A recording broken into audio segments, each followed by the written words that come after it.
My girlfriend said, "Your mother ruins everything." I replied, "We're done."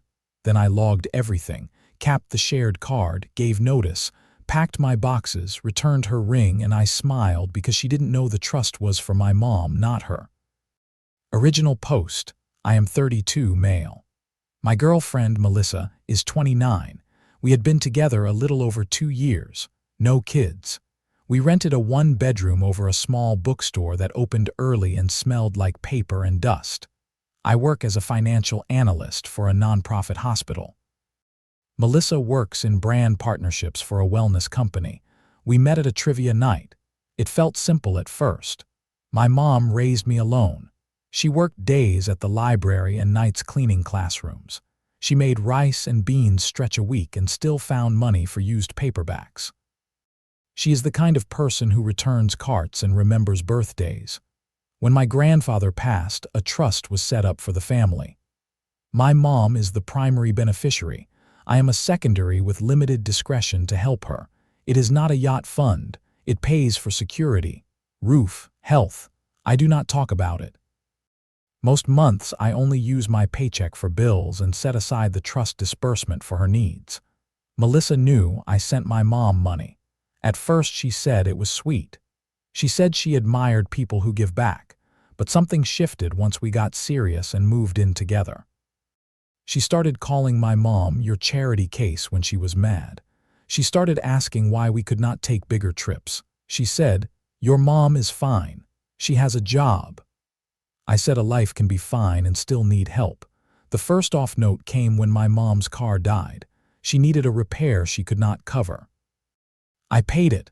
That night, Melissa said, "You pay for everything for her. When do we get to enjoy your hard work?" I said, "We do enjoy it. We have a roof. We have a plan." She rolled her eyes and scrolled. Little things stacked up. When I sent my mom grocery money after her hours were cut, Melissa said, "What is she even doing with her time?" When I told Melissa I wanted to take my mom to a matinee, she said, "We were supposed to go to brunch." When I reminded Melissa that my mom's birthday came first, she said, "Your family gets all your attention." The detail that made my stomach go cold landed on a Thursday. I came home early from a board meeting. Melissa was on speaker with her friend. "He sends his mom money again," she said. "It is like dating a man married to his mother." Her friend laughed. "Train him," the friend said. Melissa said, "I'm trying."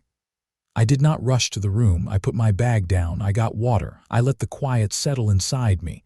Then I opened my notes app and wrote what I heard, the time and the date. I took a breath. I made pasta. I ate alone. When Melissa came out, I asked how her day was. She said, "Fine." I said, "Mine too." I did not say more. 2 weeks later, my mom had a health scare. Nothing severe, but enough to make you sit on the edge of a bed and listen to breathing. I covered her copays from the trust and my savings. I told Melissa we would need to keep our next month simple. She pursed her lips. "We talked about a Napa weekend," she said. I said we could do a day trip instead. She said, "Your mother ruins everything." I went very still. I did not argue. I washed the dishes and let the water run until it got hot. I wrote her sentence down too. "I have learned my mind will sand ugly edges if I do not put them in ink." The last push came on a Sunday lunch at my mom's place. Melissa made a face at the second-hand tablecloth and whispered, "This is depressing." My mom brought out lemon bars she had wrapped in wax paper. Melissa said she was off sugar and left hers untouched. On the drive home, Melissa said, "You could easily move her out of that apartment. Why won't you?" I said my mom likes her neighbors and her garden box, and the trust plan covers upgrades soon. Melissa said, "Then why can't you pay for us to have nicer things now?" I did not answer. I looked at the light turning red. I decided not to fight in a car. I decided to plan. I started a folder on my laptop called Melissa Money. I wrote down the sentences that mattered. I saved bank statements that showed the pattern of support to my mom and the normal spending in our home. I made a simple budget for our life and printed it. I booked a counseling session for myself. I set a time to talk.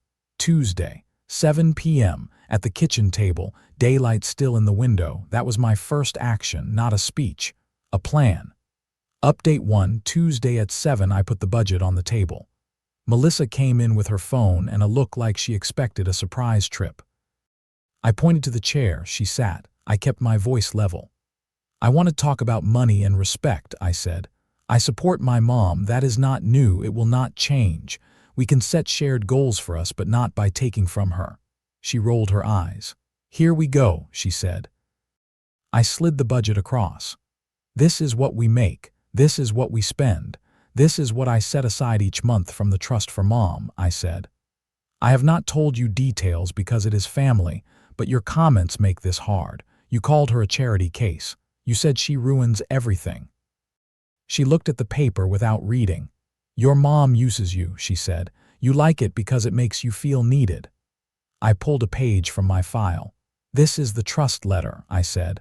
I am a co-trustee for disbursements to mom. The trust is my grandfather's. My mother is the primary beneficiary. I am helping fulfill his wishes. When I have used extra, it has covered some things for us too, vacations, a deposit for this apartment, birthday gifts for you.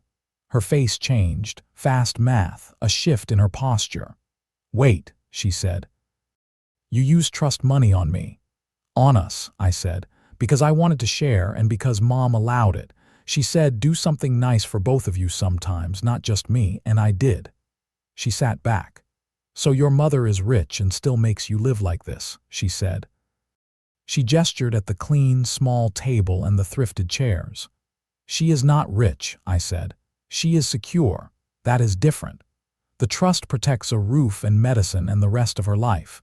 It honored work she already did. It is not a blank check. Melissa's eyes got bright in a way that was not tears. It was heat. You have been hiding money, she said. You could give me more. You have been choosing her. I told you I support her, I said.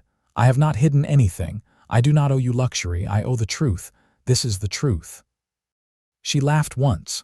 You are impossible, she said. Your mother has her claws in you. My mother has a library card and a garden box, I said. She taught me to read the fine print and return what you do not own. She taught me to work and to share right. Melissa leaned in. If you loved me, you would show it like a man, she said. You would move your mother to a smaller place and use the trust for us while we are young. No, I said. I would not. That is against the purpose and against my values, and the way you speak about her is not love. Then you choose, she said. We grow up or we are done. I choose my values, I said. We are done. She blinked. You are breaking up with me over your mother, she said. I am ending this because you scorn the person who made me and you want to turn a promise into a purse, I said. Pack by Sunday. We will do logistics by email. No more talks like this. I stood up. I put the papers back in the folder. I walked to the window and looked at the bookstore sign flicker. My hands were steady. I felt the quiet that comes when a choice finally lands. Update 2, the next day I called the landlord. Month to month. 30 days notice. I sent mine. I booked a short sublet near my mom until I found a new place. I moved half my clothes to my car and carried my important files in a grocery bag with apples on the side. Melissa went loud online. A photo of a cocktail and a caption about men tied to mommy's apron. Friends posted hearts. A mutual sent a screenshot. I said, please do not engage. I muted her. I visited a lawyer my nonprofit uses for seminars and asked for a private hour. I said I did not want to fight. I wanted clean lines. He said to secure the trust documents and my role, to keep copies off the shared devices, and to stop using any shared cards. He said, do not explain your mother's business to anyone who is not a trustee. He said, keep it boring. I changed passwords on everything we had touched. I removed her as an authorized user on a small store card. I downloaded our joint streaming purchase history for my records. I set the shared debit to rent and groceries only. I sent a calm email. Utilities in my name, electric, internet. I will keep through end of month. After I will cancel or transfer. Please confirm move-out schedule. I will take couch, desk, bookshelf I purchased. You keep bed and dresser. I will pick up Saturday at noon. Please place my items in the front room. I will leave my keys. She did not answer the email. She texted. You owe me for time wasted. I replied. Email only. She posted again. Some men never cut the cord. I put my phone face down and made soup. 2 days later, Melissa's friend messaged me a long paragraph saying I was cruel and that a good partner elevates a woman. I did not reply. I saved it in the folder. The next day my mom called, voice soft. I saw something online, she said. Are you okay? I told her the short version. She said, come for dinner, bring nothing. Your presence is my gift. Saturday I arrived at noon with boxes and a calm face. Melissa had stacked my things by the door. She stood with her arms crossed. Your mother is getting old, she said. You will keep choosing her and end up alone. My mother is getting older, I said, and I will keep choosing to honor her. I will not end up alone. I know how to build a life. She said, people will think you are weak. I said, people can think. I packed. I took photos of the empty shelves and sent them to the landlord. I left my keys on the table. She held up a sweater and said it was hers. I showed the receipt. She threw it on the pile. I picked up the box and left. She tried one more move on money. She sent a request for half of a resort deposit she had booked without asking me. I replied by email with the terms showing her card and an unsigned agreement. Cancel within window, I wrote. No extra lines, no heat. Work stayed steady. Numbers are honest when you let them be. My boss asked if I was okay. I said yes. He said, take a morning if you need it. I took a morning to set up mail forwarding and drink coffee on a bench near my mom's garden box. She handed me a lemon bar and said sugar is fine on sad days. I ate the lemon bar. Update 3. 3 weeks later, Melissa asked to meet. 1 hour, she wrote. Public place, please. I chose the bench by the pond in the park. Sunday, noon, 30 minutes. She arrived in a neat coat and sat. She looked smaller in the good way people do when they have been alone with their thoughts. She spoke first. I said ugly things about your mother, she said. I was jealous. I grew up counting quarters. I want safety. I made safety into status. I am sorry. Thank you for saying it, I said. We can fix it, she said. We can set rules. We can put money in buckets. I will never post about your wins again. I will apologize to your mother. I do not want a system for you to be kind, I said. Kind is a baseline. She looked at the water. I did love you, she said. I liked the way you keep lists and make tea for people before they ask. I hated that your love had a third seat at the table. That third seat is not a rival, I said. It is a promise completed. I will not break it. She nodded. I thought I wanted a man with money, she said. I really wanted a man who would use it on me. That sounds ugly when I hear it out loud. It is ugly, I said, but honesty matters. I hope you find a way to want better things. She blinked fast. So we are done, she said. We are done, I said. She stood. Tell your mom I am sorry, she said. Or don't. I do not deserve a message through you. She walked away. The geese made slow arrows across the water. I sat on the bench and breathed like a person who finally finishes a hard run. Final update, it has been 11 months since the trust and the truth sat on our table. My life is simple in a way that fits. I moved into a one-bedroom near my mom's building. 3rd floor, old wood. A window that sticks on rainy days. I built a shelf for my books and a small desk where bills have a place and do not multiply. I see my mom every Sunday. We eat soup and swap paperbacks. She needed a minor surgery this spring. The trust covered what it was supposed to cover. I handled forms and showed up on time. She came home and told me the nurse had good eyes and hands. We sat and watched a nature show about turtles and did not say much. It was enough. Melissa posted less and then different. A mutual sent me a link to a note she wrote about learning to budget. She thanked a teacher in a community class. She did not mention me. Good. I hope she means it. I do not check on her now. Work gave me a new project to evaluate literacy grants for the hospital foundation. It felt like a circle closing in a good way. I thought about my mom at the library desk and the kids who came after school. I used the trust rules as a model: clarity, purpose, no noise. We funded a reading program at 3 schools and a bookmobile for 2 neighborhoods. I liked writing the memos that made numbers turn into books. I also did a small thing for my own heart. I set up a fund in my mom's honor at the local library friends group. It is not big. It buys paperback sets for classrooms and pays for extra weekend hours twice a month. We called it the Garden Box Fund because my mom's tomatoes always go wild and the kids laugh when she gives them away. The plaque is tiny. It is in a hallway nobody sees unless they look. That feels right. In summer, I met someone. Her name is Sarah. She teaches 3rd grade and still likes glitter even though it haunts her carpets. We met at a literacy event where she argued, kindly, about the best way to teach vocabulary. After the panel, she asked if I wanted coffee. We talked about kids who come to school hungry and the women who show up anyway and make it work. On our 3rd date, I told her the short version. My ex resented that I support my mom. I ended it. I am careful now, she said. Careful keeps you honest. Honest keeps you free. We do simple things. A grocery list in a shared note. A Saturday morning walk to the farmer's market where my mom buys too many peaches. We invite my mom to dinner once a month, and Sarah brings a pie and asks about her garden and listens like it is not a chore. My mom calls her good people in the way she says it when she is sure. People ask where the revenge is. They want a scene where I cut a card in a restaurant. They want a speech where I read the trust terms and an audience gasps. I do not have that.